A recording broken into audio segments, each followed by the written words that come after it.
A gente volta a conversar com Ermelinda Lara, nutricionista, trabalha no Hospital das Clínicas da UFMG, no Hospital São Camilo, e o Dr. Sérgio Mendes Castro, que é especializado em nutrição clínica. Ermelinda, a gente começou a falar então dessa questão de, eu acho que principalmente mulheres que ficam com essa neura, não posso engordar, né? Então você vê as mulheres assim, tristes na fila do self-service com o prato sem arroz, né? Porque arroz é uma delícia. E aí põe um peito de frango imenso, por exemplo. Como é que é essa questão aí? A ideia de que o que engorda é o carboidrato, né? Que foi assim, pregada no mundo inteiro durante décadas. Isso a gente sabe que realmente não é verdade, né? O carboidrato deve ser ingerido em todas as refeições em quantidades normais. O grande problema do carboidrato não é ele em si, é a quantidade que se usa. Então é extremamente importante comer. Se você não quer comer o arroz com feijão, você pode fazer uma opção por um outro tipo de carboidrato. Mas das opções que você tem no seu self-service, por incrível que pareça, o arroz com feijão é o mais confiável do ponto de vista calórico. Por quê? A técnica culinária não exige sofisticação. Então não há acréscimo de gorduras extras, né? Porque um soufflé tem uma manteiga, né? Sempre tem alguma coisa, o molho, por exemplo, do macarrão, o molho do fettuccine, o molho, normalmente é muito gorduroso. Então, das misturas que a gente tem como opção no self-service, o arroz com feijão é a melhor opção. Então, o que acontece? A pessoa tenta matar a fome com uma porção imensa de salada e uma porção imensa de carne. Aquele mito de que o carboidrato é que engorda. Como o poder de saciedade da salada e da carne não é tão grande, porque faltou glicose, faltou carboidrato, o que acontece? Você não come, seu organismo pede. Então aquela fissura por doce que normalmente as pessoas relatam no fim da tarde, ela desaparece com o ajuste de carboidrato nas refeições matinais. É a introdução do pão, que a pessoa não comia, um chazinho com ricota, ausência total do pão, né? Sem arroz com feijão, uma salada imensa. Então, o que mata a fome é o arroz com feijão. A carne é apenas um complemento proteico.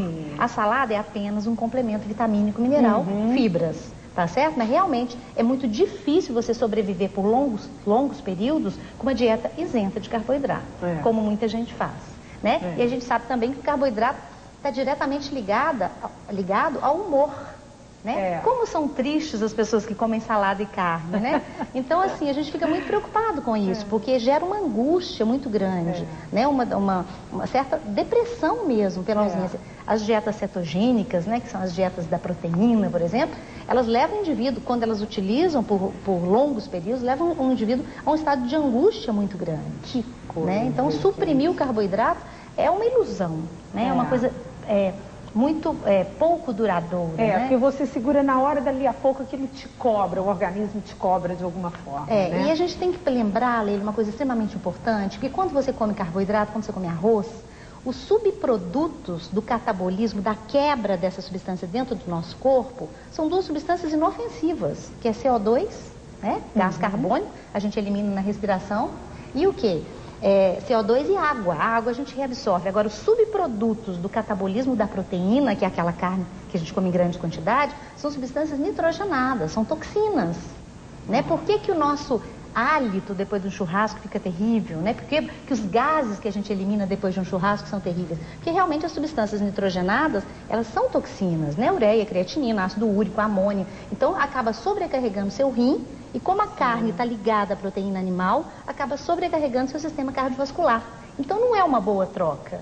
Grandes quantidades de carne por arroz, né? Ao contrário, arroz por carne. Agora, por falar em troca, e a troca da refeição, doutor Sérgio, pela chamada fast food, né? E que a gente tem os hambúrgueres, cachorro-quente, salgadinho.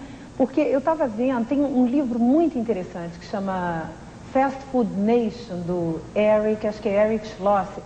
Ele fez um estudo, ele ficou 4 anos pesquisando o consumo de fast food nos Estados Unidos.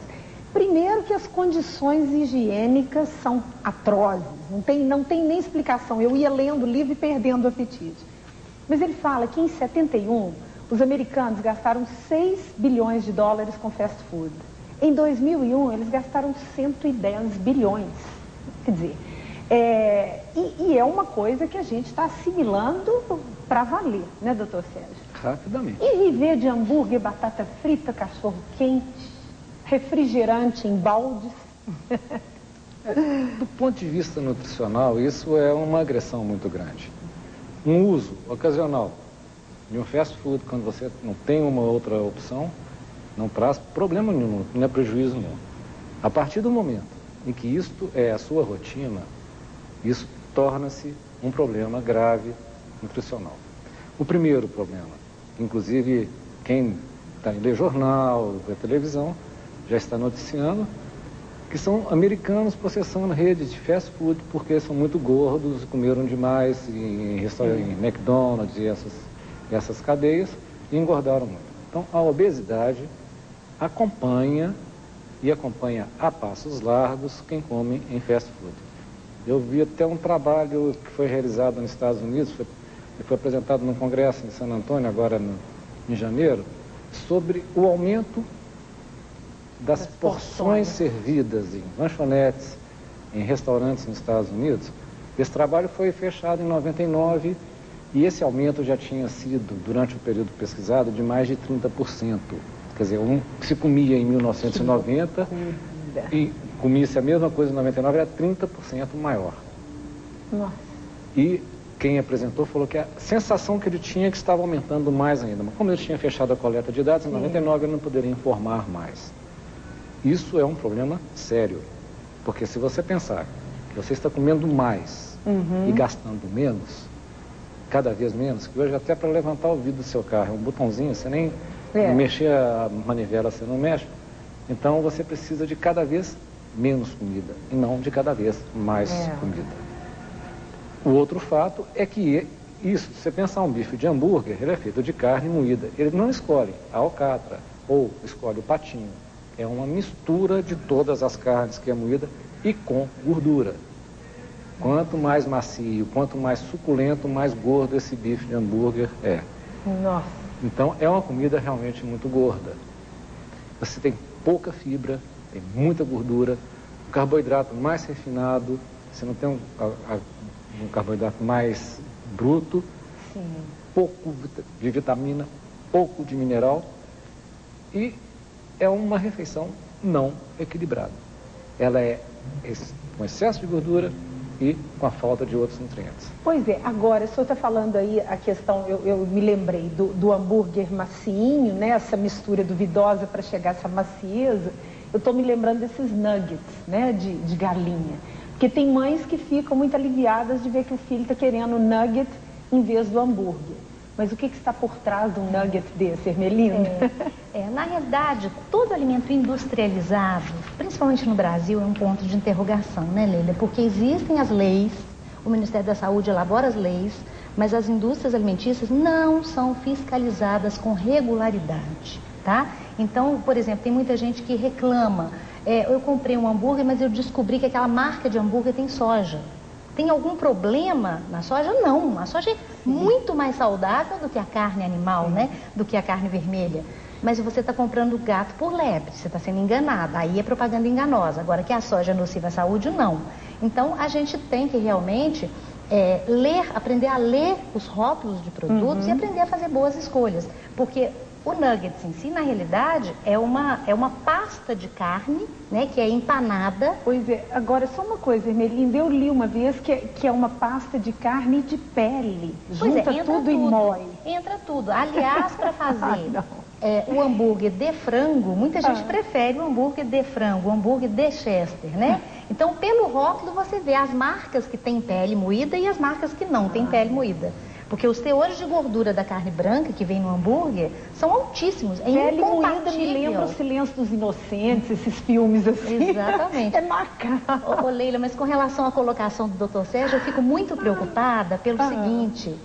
O hambúrguer é frito em óleo vegetal naquelas chapas. Só que aquele óleo vegetal fica ali direto. Então, o óleo vegetal submetido a calor por tempo prolongado, ele se torna uma gordura saturada, que se junta à gordura saturada natural da própria carne. Além de tornar-se cancerígeno. Exatamente. Também, então, tem a questão também da saturação do óleo no qual ela é frita. Então, o que acontece? Aqueles resíduos que eles raspam, né, naquelas chapas, aqueles resíduos ali, o que acontece? É, na realidade, uma gordura extremamente nociva à saúde, porque é uma gordura que veio do óleo vegetal, mas que foi saturando com o processo de aquecimento prolongado e repetido. Né? Então, quer dizer, é uma bomba calórica, né? Um sanduíche é realmente uma bomba calórica. Agora, a questão do sanduíche em si, como o doutor Sérgio falou, eu ponho um tomate, eu ponho uma alface, uma cenoura ralada e fica tudo bem. Não é bem assim não, porque a quantidade de cenoura ralada que você consegue colocar dentro de um sanduíche é muito pequena. É muito menor do que a necessidade de beta-caroteno que você tem. Então aquele alface, aquela cenourinha ralada disfarçada ali, contribui com muito pouco. Então acaba que o sanduíche fica com uma quantidade de proteína muito alta, é o que ele falou, de uma refeição desequilibrada.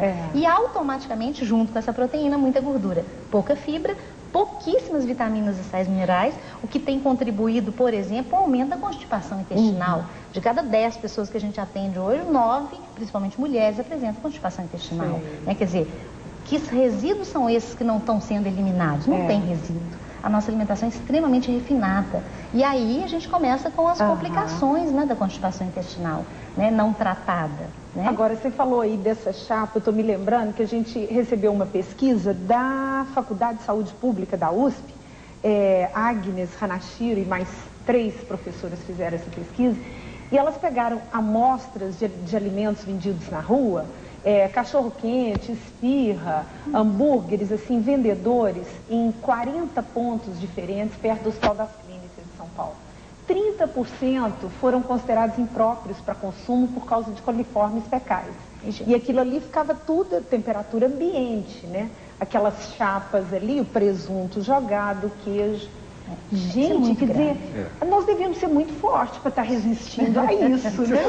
Você está falando uma coisa que é uma verdade? Existem trabalhos, são trabalhos ainda iniciais, que acham que se as populações, homem, começar a comer de maneira muito estéril, comida muito sem bactéria, muito sem vermes, o sistema imunológico dele vai pirar. Então, é interessante isso. Parece que existe um equilíbrio que é trazido por essas bactérias e até por vermes intestinais. Que a gente não vai recomendar ninguém a fazer isso.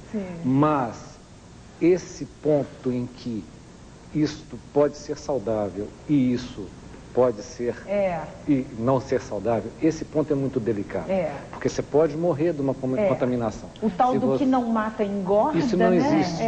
Às vezes engorda e mata. Não existe. Né? Se você já está um pouco debilitado, se você já é uma pessoa mais idosa, se você é uma criança, se você tiver infecção intestinal grave, você pode morrer dela. Então isso é muito grave. Agora o que eu acho grave é o seguinte, isso foi constatado, não foi? Que providência foi tomada? E o que foi feito? Isso é o alerta que a gente quer lançar, que a gente se resguarde, porque quem deveria te proteger, te resguardar esse assunto, não está fazendo nada. Então cabe a nós tomar o máximo de cuidado, né? Ermelinda, encerra para mim, porque estão me fazendo sinal ali que o nosso tempo acabou, mas então encerra com um conselho. Olha, Leila, eu acho o seguinte, você tem que ter muito bom senso em alimentação, né? Eu acho que você, por exemplo, de repente se privar de todas as alternativas que você encontra à sua frente não é uma boa opção, tá? Porque é exatamente o intervalo muito grande entre uma refeição e outra e que leva o indivíduo a comer exageradamente na refeição consecutiva. Então, você tem que realmente aprender a ter boas escolhas dentro do seu trabalho, na geladeira, no frigobar, tá certo? Manter uma quantidade boa de frutas, andar com lanchinhos no porta-luva do carro, na bolsa, coisas práticas, principalmente frutas, né? Porque como o doutor Sérgio falou, a fruta é uma preciosidade. Nós moramos num país tropical, a infinidade de frutas de cores variadas, com valores nutritivos dos melhores possíveis, né? A questão da fruta, das vitaminas, dos sais minerais. Então a gente tem que tentar fazer lanchinhos intermediários para compensar a ausência de determinados nutrientes, às vezes nas refeições principais. Mas pelo menos uma refeição diária, equilibrada, saudável, com tudo que você tem direito, que seja no almoço, que seja no jantar, dá preferência para as pontas, né? O horário que você está em casa. Caprichar mais no café da manhã. Né? E não brigar com a comida. Exatamente, que é o que a gente faz, né, doutor Sérgio? Em nome da magreza, da beleza, da eterna juventude, a gente transformou a comida em inimiga. Acabou nosso tempo e a gente nem começou o assunto. Muito obrigada, Ermelinda Lara, doutor Sérgio Mendes. E a gente depois faz uma segunda rodada para falar sobre jantar, porque hoje foi o começo do almoço.